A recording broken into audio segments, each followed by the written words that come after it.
With Nintendo Switch 2 being less than 2 months away and people getting fed up with all the Switch 2 negativity, I wanted to make a video that I will gush about my top 10 favorite Switch video games. To push some positive vibes while I yap about it and we can have a nice conversation. You can also leave your own 10 on the comments. Number 10. Famicom Detective Club Emio the Smiling Man. This game took me by surprise, as I have been playing the previous games and they were not even close to the horror genre as this one. It was a big mistake for me to play the last chapter and the ending at 3 am. Regardless of that, I treated it as one of my favorite detective shows, and I was playing 1 to 2 chapters per day.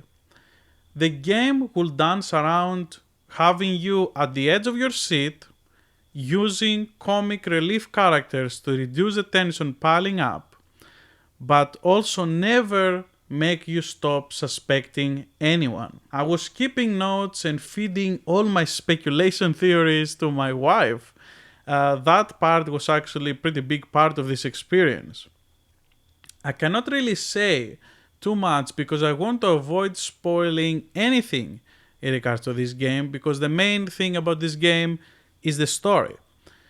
But this was really one of my favorite games last year and one of my favorite experiences as a whole for the Nintendo Switch. My suggestion is to try out the demo for yourself and judge if it's worth your money. This is going to be one of those rare videos that is fully scripted. If you do enjoy this kind of content, please consider leaving a like and subscribe, as it helps the channel grow. I will be putting a lot of effort with Switch 2 comparisons to the Steam Deck, and if you care, to the Switch 1. Back to the video! Number 9. Pokemon Legends Arceus. I have been dreaming of this game ever since I was a little kid. A game that you would be in the world of Pokemon, where you will be able to explore, ride, fully 3D and enjoy the visual aesthetics just like you will see in the anime but in a game form, and enjoy all those things and get away from the usual restraints and the boring stories of the mainline Pokemon games. I love how your objective was about Pokemon, mainly about collecting them and having it be about research. It's something that really just tickles with my brain and makes me feel that this was like a really cool concept, because in the Pokemon games in general, you see this a lot, that they talk about research, you are a Pokemon researcher, but this time they really try to emphasize on that, and I really loved the approach. Especially though I loved the boss battles and how they handled that, and it was really cool. Regardless of the isekai cliché start, the game never felt too amazed by how immersive the world was and how everything just made sense, in my opinion. I really hope that we get to see a patch for this game on the Switch 2, and I'm super excited about the Pokemon ZA, which is something that just when I saw the gameplay, how it's gonna look on the Switch 2, it just looks amazing, and I'm all for it. Number 8. Monster Hunter Rise.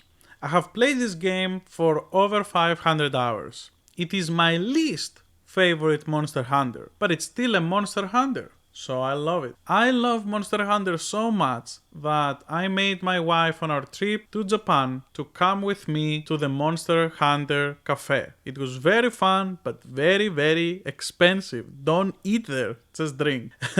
The monster hunting was a bit more wacky this time around, with the wire bag and everything, but it was fun spin-off title. A lot of fantastic monsters made their return, and some boring monsters joined, and the focus of the story was pretty great. The Japanese and European themes on the base game and expansion definitely left a good impression of what they can do when they want to actually write something for a story. Also love the NPCs. You can get them to hunt with you. It was pretty fun. My biggest gripe with the game though was grinding. There is a fine balance that you need to have between everything being farmed in 3 kills or having to farm 50 hunts. This game definitely just made it too easy. So my only motivation was really to speed hunt or to just relax and kill monsters while I'm watching something. I'm really weird and I need to have some kind of goal in order to do endgame stuff. So when I see that it's easy to just laze around, I laze around. It is pretty amazing that this game runs so well on the Nintendo Switch, and I pray that we see a compressed version of Monster Hunter Wilds on the Switch too. Number 7. Fire Emblem Warriors and Fire Emblem Warriors 3 Houses 3 Hopes. Omega Force collaboration with Nintendo have been amazing. Fire Emblem is the ideal IP to work on a Musou game. The feeling of war and permadeath is better than the original games since you can control the characters and you don't rely only on RNG. It makes you care about the adventure's goals and makes you care to not lose your favorite characters even more because you see them getting off in combat. There are new characters being introduced and the stories are quite interesting. You are also even able to play in split screen mode, which really speaks volumes for the amount of effort the team has put into these games to make that happen on the Nintendo Switch 1. I love the feeling of being able to command around different units, but being able to do it with real combat. Seeing many of your favorite units from the 3DS, GBA, and GameCube games in glorious 3D models and not the chibi 3DS models is a treat. Cannot recommend this enough. If you're a fan of Fire Emblem or a Musou fan, please give these games a try. Number 6. Super Smash Bros. Ultimate. After spending over 600 hours and still being bad at this game, I have to say that I love this game and had a lot of fun. Imagine that I have only been playing this game online for 5 years and I realized earlier this year that there is actually a single player mode. World of Light is super fun. There's so many spirit characters to collect and power-ups to work with. The feeling of combat in general in the game is super smooth and never drops below 60. It is really fun, and even being able to play in some wacky modes with 2 or 3 versus 3 or free for all is very cool to be able to do so. One of my favorite memories is that they made this Sephiroth boss battle trial that you had to fight Sephiroth in order to be able to unlock him earlier than normal. It is such a fighting game thing to do and I really loved it. My favorite characters on this game are Sephiroth, Zero Suit Samus, and Pyra and Mithra. I am bad at this game, but I love the feeling of exchange and being able to have these split-second moments that they feel really cool when you pull them off. Combos still, my brain cannot grasp how you can do combos without seeing the 1, 2, 3. This freestyle of combos is very weird to me even after all these years. But I mostly pray that we get a better online iteration of this game or the next installment of this game going to have a way better netcode now that Bandai Namco knows how to deal with this netcode. Number 5.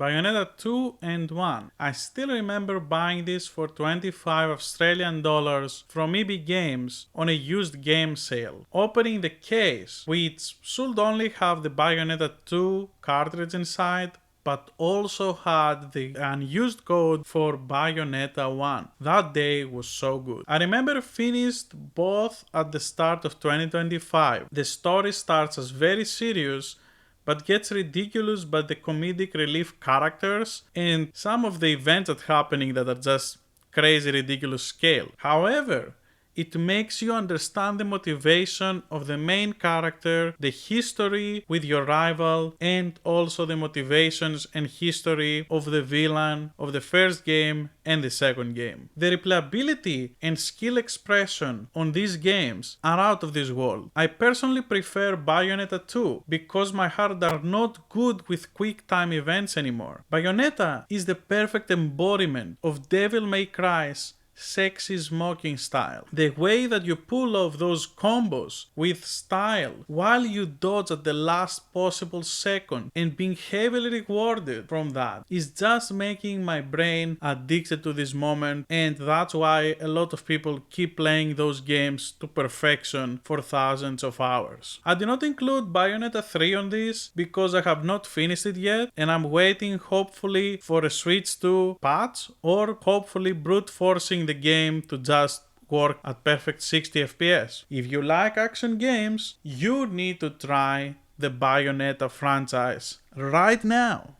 Number 4. Dragon Quest XI Definitive Edition. It's an experience that can convert any casual JRPG fan to the amazing universe of Dragon Quest. Being able to have this huge JRPG on a handheld was one of the reasons that I bought this console. The game is oozing with charm, and it's arguably the best installment in the whole franchise. Definitely dethroned Dragon Quest V for me. The story starts quite slowly but gets very engaging, and there is a lot of things going on the farther you go on. You start as very small time villager going to an adventure, and that is one of the best points of Dragon Quest games. You really do go for an adventure, and they really show it to you. The companions have very interesting sub-stories, and in my opinion their personalities are the best they have ever been. I love also how well they mix the comical relief between the characters when there is a lot of tension going on with the main story, and how flirty you can get with some of the characters. This kind of game, I will treat it like playing Yakuza. A couple of hours after work, you relax, sit down, and enjoy the company of your fantastic companions, move on to an adventure, and go on to finish the game. For me, this lasted about 150 hours by taking my time to finish it. This game is very versatile with its systems, and it also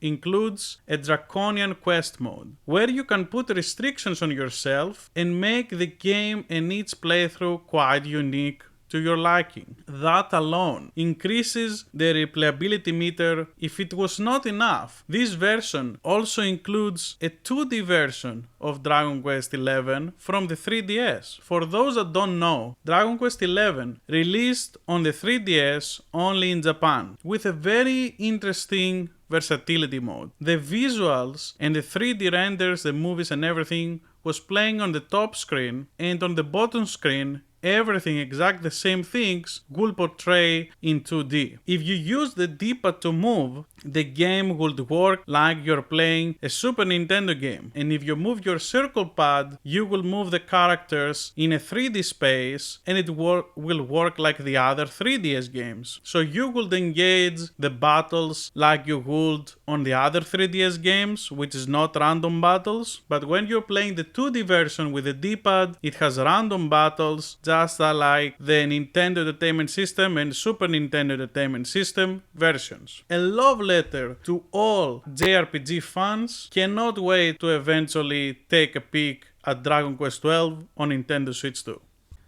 Number 3. Metroid Dread. While so high on the list, for me Metroid Dread was really dreadful to play. I had dropped it like 5 times. As a long-time Metroid and Castlevania fan, for me it was unacceptable that they made the Metroid game 2D with no D-pad support on the game. I had to rewire my brain on all the patterns I know and muscle memory from the Metroidvania genre, which is my favorite genre. care for games to replay, and that says a lot. One day, I saw an update from the boss rush mode that they just introduced, and I thought, I need to play this now. So I sat down, accepted my defeat, and I was ready to learn the controls with the analog stick. My favorite game in the franchise was Metroid Fusion. I used to spend countless hours in the park with my friends, trying to find all the secrets for months, maybe even years, with everyone trying to see who is going to do the 100% first. Spoiler alert, no one did. For me, Metroid is so special, representing one of the best experiences in gaming. So I ended up beating the game in the end. And I thought it was worth it to try and do all of this to learn the whole schematic of the game and play with the analog stick, but I still think is imprecise. This game was so good that putting all the effort and against all my beliefs about Metroidvania controls and how accuracy works, and I hated to use the analog. It was a big deal for me, but when you reach the final boss, you kind of understand why they did it. The experience, the feeling of dread, fighting with enemies, and all of the bosses were so well crafted. I beat the harder and the boss rush mode, and I wish that they do more 2D Metroid games in the future for the Switch 2. Till then, I will start playing Metroid Prime on the Switch 2, which I have never played before. Number 2, Fire Emblem Three Houses and Fire Emblem Engage. I know it's kind of cheating to include both, but for me, these games remind me of Fire Emblem Fates in the sense of having two different installments for two different group of players. Three Houses caters to general JRPG fans, drastically changes systems in Fire Emblem that have been set in stone for decades, but focuses a lot on building this giant world and amazing story with three different factions to select. The game makes you fall in love and truly care for your characters, even if you choose to not use permadeath mode. You spend so much time growing your army, making them your ideal, from making their stats to having conversation and sometimes even special events to be able to romance some units. The story is by far compared to any previous iteration of the series. The designs and the characters are at its peak. Even if you don't like Fire Emblem, normally this game can make you fall in love with it. Now Engage is a very different experience. Just like Fire Emblem Fates Conquest, the focus of this is on the combat, returning to form to what core fans like, beautiful visuals, and with way better performance than Three Houses. You can really tell that they put a lot of effort, but the story was really an afterthought. The maps have been one of my favorites in the whole franchise, and the power of using older heroes with the engagement system, giving a chance to old fans to reminisce and beg Nintendo more to remake Fire Emblem 4, but also for the new fans to kind of get some snapshots of past cool heroes, how they look and how they react. Maybe even go back to GBA, 3DS, GameCube, or Wii and play their games. Beyond happy with what we will be able to experience now on Path of Radiance. It's one of the most expensive games for the GameCube, and now it's officially announced that it's going to be on the GameCube NSO part for the Switch 2. Please play some Fire Emblem. It's fire. Number 1. Xenoblade 1, 2, 3, and all of the expansions. It's all of them. I don't care. I started weirdly with Xenoblade. I had dropped Xenoblade 1 more than 5 times on the first 2 hours. It was so slow and the combat felt so weird. Little did I know that the main reason I would want to play this game was because of the combat. As a 20-year-old veteran on MMORPGs, I can still not believe that I did not see the brilliance of Xenoblade's combat from a first glance. But last year, I finally put my goal to beat my Switch backlog. And I wanted to reach the cool DLC parts of Xenoblade 3, when you see them all grown up. So I decided to play all the games back to back. It was one of the best gaming experience and became my favorite JRPG franchise, topping off Shin Megami Tensei, that was my favorite JRPG series before. I could not believe how much they had fit back in the day in a Wii game. The story was so gripping, I truly cared about what was happening in the world and I was obsessed to learn more about it. I was making my own theories of how the story continues. Little did I know how small-brained I was, because these writers could really write. The plot twist, especially on the first game when you experienced their writing, was out of this world. I cannot believe how good the story was for back then. I love it so much that I bought it again on the 3DS, on the new 3DS, and it arrived yesterday. I'm doing another playthrough for that. I will try to completely avoid talk about the story so you can have a pure experience like I did. And hopefully you will thank me for that. As an MMORPG player, I love the combat, and being different in every game definitely left me beyond satisfying. Learning and mastering the combat, going to New Game Plus to defeat end game bosses, it's like a real MMORPG, but only fully offline. While it may not seem at first sight that the combat is like really good, it is actually really deep and it takes a lot to master it. For all its fault, this series will be my favorite, and the ending of all three left me in tears. And I'm not really getting emotional from other games. If you are a JRPG fan or you love story games, please give any of them a chance and you will be in for a ride. I will be playing Xenoblade Chronicles X on the Nintendo Switch 2, hopefully with 60 FPS patch and better resolution. Thank you for watching, and if you made it to this point, you really liked hearing me yap about video games. Please like this video, subscribe, and leave a comment to share your own top 10 Switch games. See you next time!